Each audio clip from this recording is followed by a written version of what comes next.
Good morning, Happy New Year, everything that's so nice. Thank you so much for stepping into my kingdom for our very first show this year.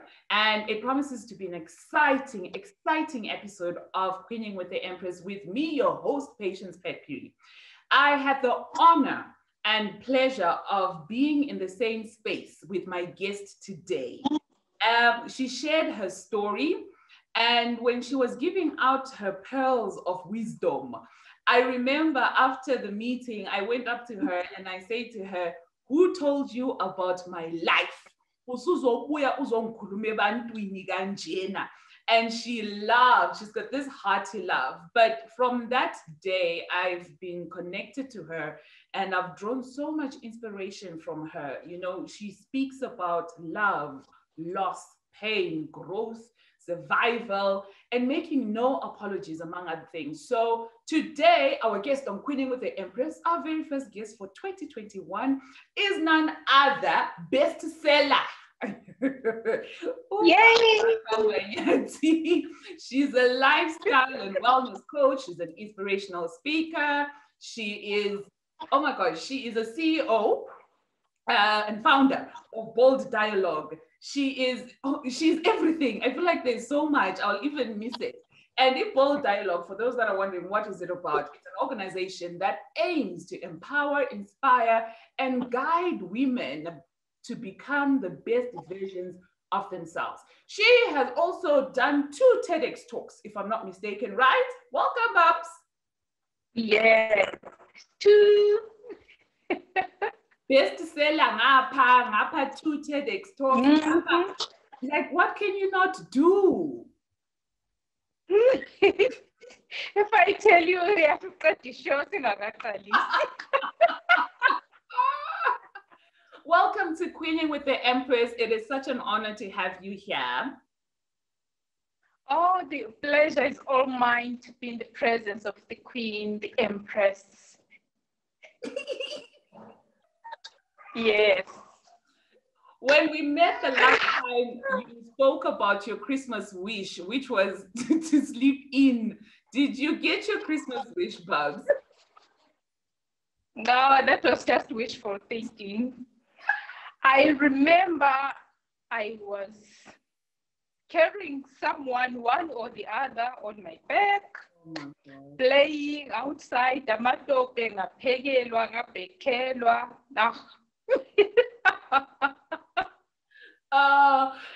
was a 13-year-old Barbs like? When Janu Barbara at 13, what were your interests and dreams then?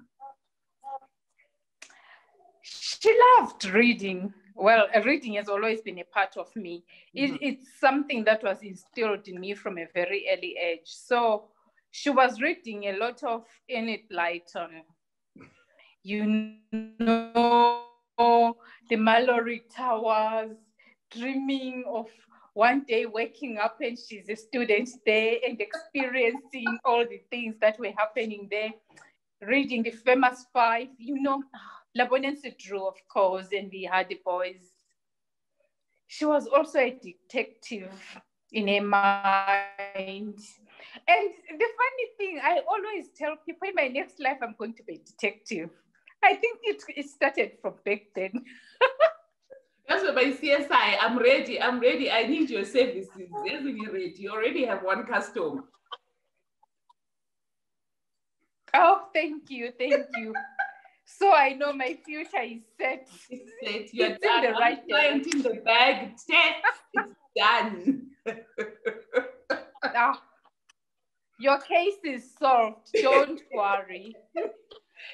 So your life story so far, if nothing else, I think is inspirational. I would ask you if it's possible to kindly maybe share it in brief. And my question is, how do you still, after everything you've gone through, continue to radiate such love, peace, light? You've got a joy about you.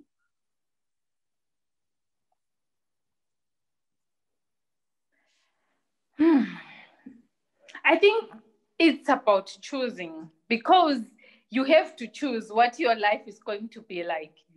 It's easy to wallow in self-pity, to focus on the negatives and just be unhappy. But I am naturally a happy person.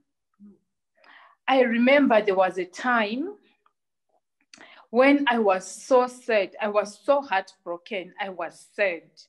I said to this other friend of mine, I miss being happy. I don't remember what it feels like to be happy. And then in her wisdom, she says to me, no, you have to make sure you find something that will make you happy, no matter what. She understood what was going on, but she told me to find something.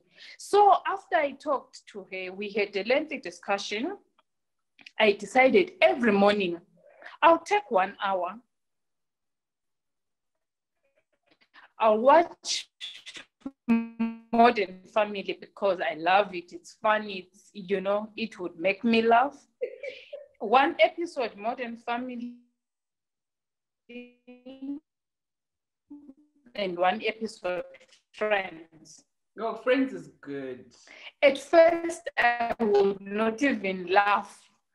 And it's, initially, it felt my own laughter. Imagine. So it was deep inside. It was just not there, but it was somewhere deep inside. So it had to be brought out. So my happiness, that's just me. I don't know. I'm just like that naturally. Okay, and it feels alien to be any other way.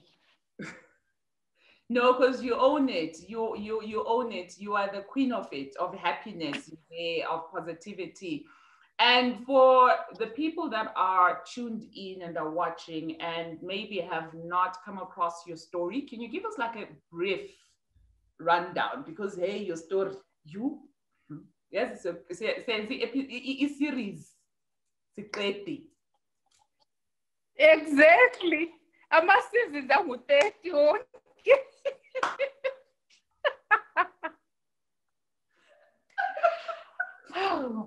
Okay. I told you about. Let's see, where does my story start? Yes. I'm here for. I don't know, where do I start with the story? I'm the firstborn. In a family of 3. I have a sister and a brother. And right now I'm with my sister, the one with the cute bambinos, who was so energetic. I was saying I no longer need to exercise. I'm exercising enough with those 2. So I'm fit. And yeah, we had our mom is now late. She was amazing. She was phenomenal. She was like, I think she was a superwoman because I never saw her or superwoman together. So she must have been the one.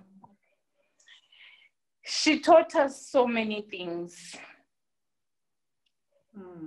One of the important things she taught us was to pray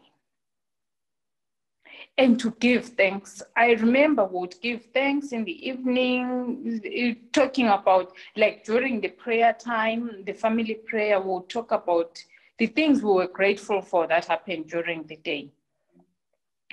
So every day you have to have something that you're grateful for.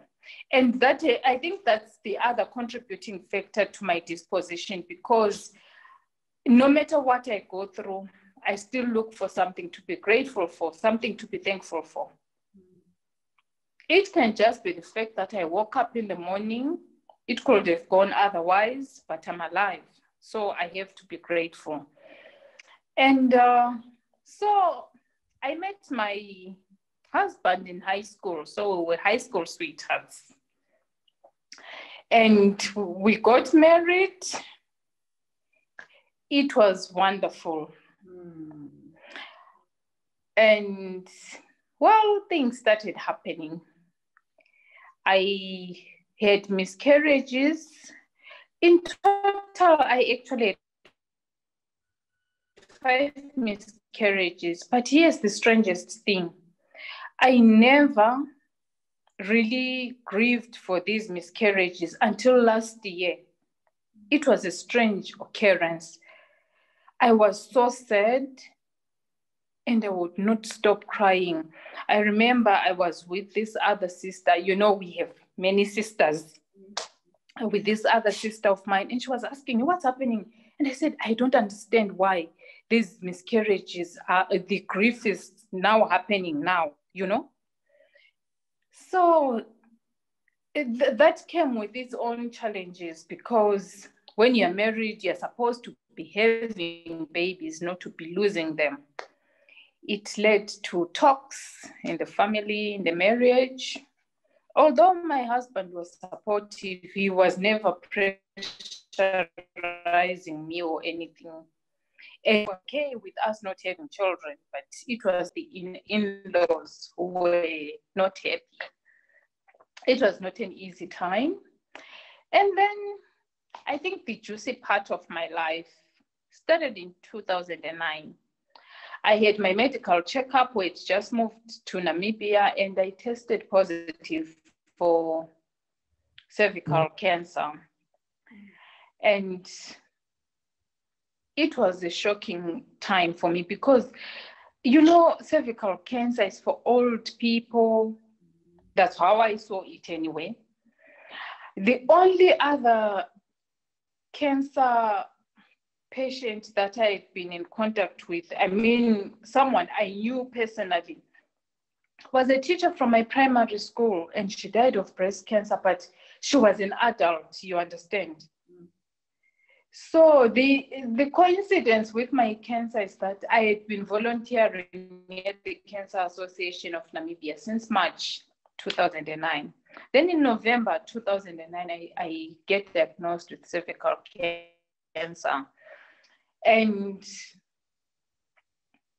I was a psychotherapist volunteer, which means I was helping people who have cancer. So now I had to come to terms with being on the other side, being the one receiving the help, the support. And it was not easy because I was not mentally or emotionally prepared for that role. I was supposed to help. Why was this happening to me? I was in such denial.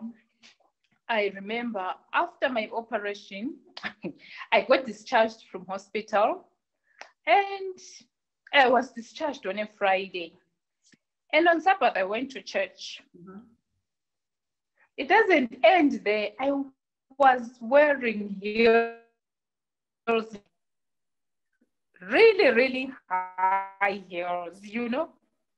I had to prove to life that I was still me. Wow. The friend Lindy were looking at me. Why are you wearing heels? Why are you at church today? Yesterday you were in hospital. And I'm like, I'm okay. I think if the adrenaline or the defiance was giving me the strength, removing all the pain. By the time divine service was over, the pain had kicked in. Wow. I swear I would have crawled if I could. Oh. Now I'm wearing heels. It was crazy. I was in pain. So Lindy went home with me, and she spent the day there, and she's like, you are crazy. I don't understand you. This is huge. And you are behaving like it's nothing. So yeah, that was the beginning of the healing now. Understanding that, oh, this thing hurts. I'm in pain. I'm in excruciating pain. And it's nothing to be ashamed of. I have to own this pain. So I started being, I don't know. I can't say emotionally I was not yet okay. But physically, I started taking care of myself physically. I think it took like 3 months. I remember after my diagnosis, I put dreadlocks. They were beautiful. And that was something that I couldn't afford to be without. Yes. Which is hilarious because now I'm bald and and I say I could live without the hair. But the amazing thing, God answers prayer. He answers prayer. He's faithful. Wow. Because I never lost my hair. Mm-hmm. And there's a twist to the hair. I have alopecia, so I suffer from hair loss anyway. Yeah. So I had all these bald patches under the dreadlocks that I would nicely cover, but I was praying that the hair stays. I'm sure by now I'll be left with one lock somewhere. Just one. Yes, just one, That the hair is there, just a point that the hair is But there. it was...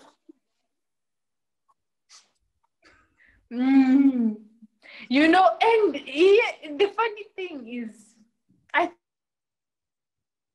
think God indulges our craziness, We were praying for hair. I didn't pray to be healed, no. That was the last thing on my mind. I just wanted my hair, It was a sign that I may be a cancer patient, but I'm not like them who have lost hair, who are, who are going through all this. And then because of my age, I was not even 30 then. I remember the doctor saying because chemotherapy will force you into premature menopause, and it takes like 10 years or something like that for it to clear. So our hair or something. So they only did radiation. Okay. Which was also a plus because my hair was really not going to fall off. For me, it was all about the hair. Yeah.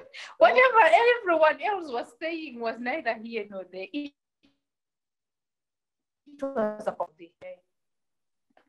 Yeah, priorities. I know. We thank God I'm now mature. I've accepted my bald head. So, yeah, I realized why I had. I know it's funny about this. I know. And 6 months later, I discovered something else. Okay. You're saying?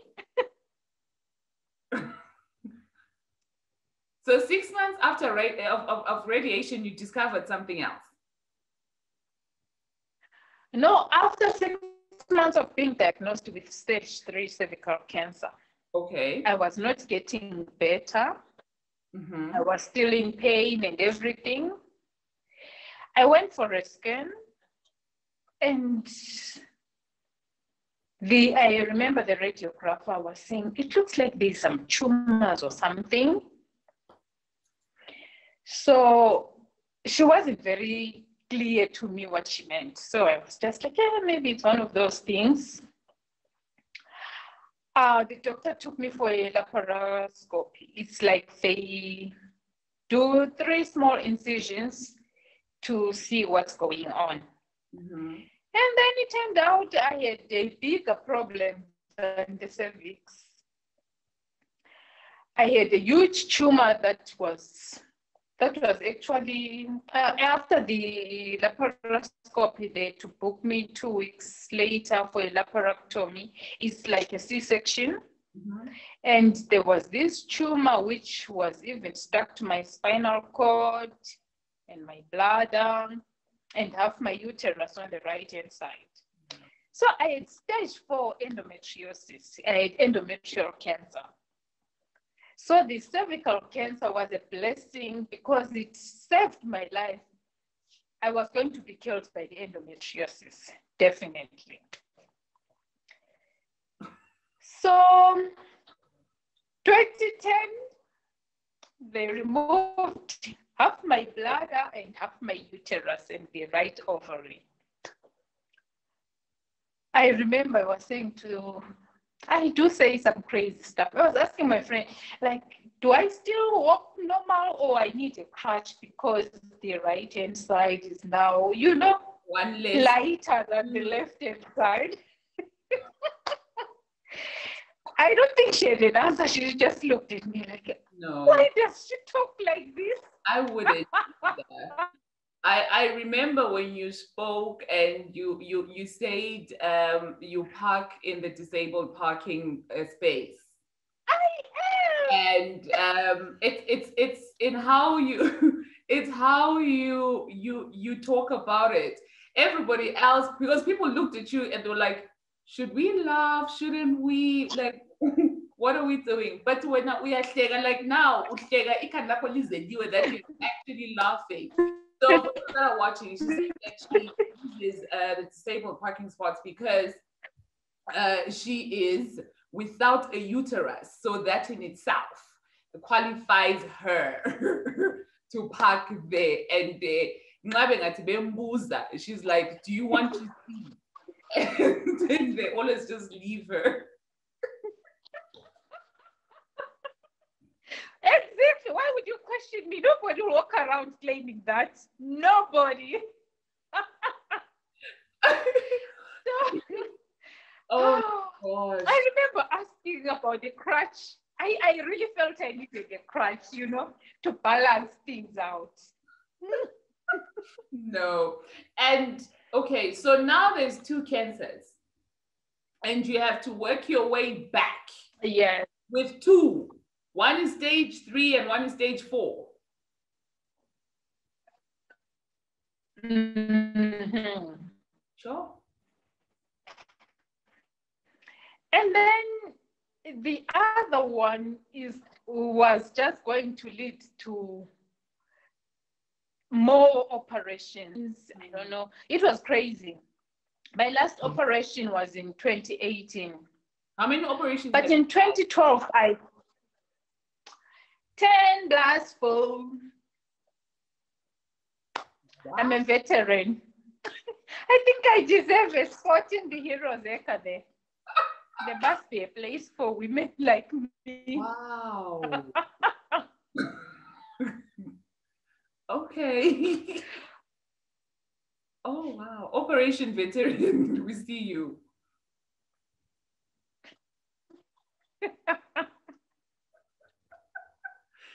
Okay, so 10 operations. Yes, I fought some more somewhere. That can't just be ignored. You did. You definitely did. Oh. Yeah. So in 2012, I caught a break. Okay. No operation. And there was like, my prayers have been answered. I'm healed, everything. Then I woke up deaf. I already have one messed up ear. The right one doesn't hear properly. It's almost deaf. And then good ear. So you went to sleep and then you woke up. Deaf completely, like nothing had happened, a loud noise, I couldn't something. Hear. Deaf, yes. That's the funny thing. Nothing. Came home from work and the husband was talking and I'm like, why is he mouthing words? He's not saying anything. I can't hear. He's not making any sound. And he's now looking at me funny, like, why is she not answering? Until he realized I wasn't hearing him. It's not. I don't think so. Laughing because I'm like, made an appointment for me with this. But it's funny, imagine you go to sleep, we are talking like this, and tomorrow you are talking and I'm just staring at you. And why is she not making any sound? Everything is on mute. Exactly. Exactly. And I'm thinking, is he playing some sick joke on me? What is going on here? So I went to see an ENT specialist. He was panicking. They did all these tests. Then he ordered an MRI scan. And the scan shows nothing is wrong with my ear. Nothing. They couldn't tell what was happening. So he was hoping the hearing will come back on its own. In the meantime, I need to get a hearing aid and what. But something also was found from the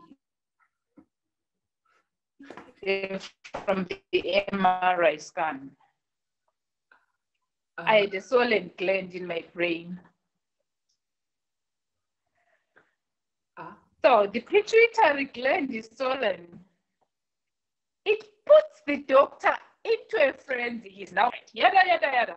He wants to send me to a surgeon so they can open my brain. No. That's where I drew the line. What I need? The cutting was going to end down there. Nobody was going into my brain. Nobody. And, well, I don't know if it's still swollen or not.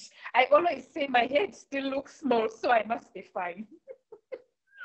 If we start seeing it hanging backwards, we should get worried.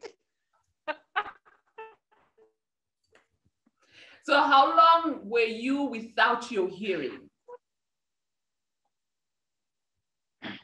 9 months. And it just came back like it went? No, the coming back was gradual. Okay. When it started coming back, there was it's now there like permanently, but sometimes it disappears completely. Some days I get a ringing sound in my, it's like in the head, not even in my ear. Okay. And when that is happening, I really can't hear properly. I need people to speak louder for me to hear them. And it turns out now, those who are listening to me, I don't speak very loudly because in my ears, I'll be shouting. In my head, it feels like I'm shouting. So I reduce my voice. Then I'm whispering and nobody can hear what I'm saying. My sister is always complaining that nobody hears what I'm saying.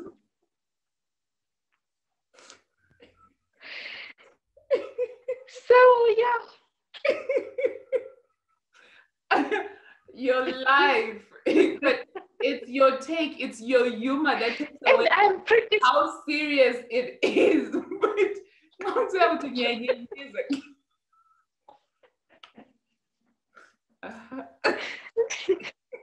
The truth is, I don't know if it's true. She claims it. I have not heard myself whispering. So I don't know whether it's true or not, or she's just pulling my leg. Okay. I think I need to sit down with it so I hear exactly what's happening with it. What? That's so great. And, as we wind up today's show, I am wowed by Barbs. When I did say in the introduction that her story is that of, it's not just pain and grief, but for me, it's a story of triumph. It's a story of survival. It's a story that as women, we usually don't talk about, we don't share our stories. We don't talk about the things that hurt us, the things that break our hearts, the things that make us grieve. We want to put forward a strong woman, I can do it, and everyone says you can do it. But when I listen to Barb's story, I realize that it's only when we own what we've been through can we be able to then move forward. Because then once we own it and we accept that it has happened, we know how to move forward. If we're still in denial, we will wear heels the very next day after an operation and go to Sabbath and then struggle through it, when we could actually just listen to our bodies and realize that changes have happened. And at times, the difficult things that we go through, and maybe not to break us, but to make us stronger and to just shift our mind. So if you have been watching Thank you so much. I hope you find inspiration in our conversation today and you glow and you also become a wow individual, become a wow woman. Claim your space and take care of yourself more than anything else. And it is very important for me to say at this point that, yes, COVID is real. Please take care. Mask up, sanitize, social distance, stay home if you must. Stay home. Take care of yourself, take care of those around you. Like, we need to get through this. So we need you around. Please, please, please, please, take care of yourselves and those around you. And don't forget to subscribe to Site ZW across all social media platforms. Sikona everywhere. Hashtag Asake Site ZW. And you know what? Please stay safe, everybody, and happy 2021. Bye.